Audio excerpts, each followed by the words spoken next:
सूरत अन्निसा आयत नंबर 74-75 में अल्लाह सुब्हानहु व तआला फरमाते हैं, वमा लकुम ला तुक़ातिलूना फ़ी सबीलिल्लाहि वल मुस्तज़अफ़ीना मिनर रिजालि वन निसाइ वल विल्दान अल्लज़ीना यक़ूलूना रब्बना अख़रिजना मिन हाज़िहिल क़र्यति ज़्ज़ालिमि अहलुहा वजअल लना मिन लदुनका वलिय्या वजअल लना मिन लदुनका नसीरा अल्लज़ीना आमनू युक़ातिलूना फ़ी सबीलिल्लाह वल्लज़ीना कफ़रू युक़ातिलूना फ़ी सबीलित ताग़ूत फ़क़ातिलू औलिया अश-शैतान इन्न कैद अश-शैतानी कान ज़ईफ़ा।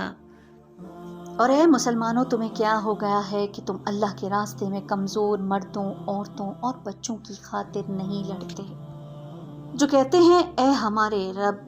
हमें इस बस्ती से निकाल के इसके बाशिंदे जालिम हैं, और हमारे लिए अपनी तरफ से कोई हमायती भेज, और हमारे लिए अपनी तरफ से कोई मददगार मुकर्रर फरमा। जो लोग ईमान लाए वो अल्लाह की राह में लड़ते हैं, और जिन लोगों ने कुफ्र किया वो तागूत की राह में लड़ते हैं। चुनाचे तुम शैतान के साथियों से लड़ो, बेशक शैतान की चाल बड़ी कमज़ोर है।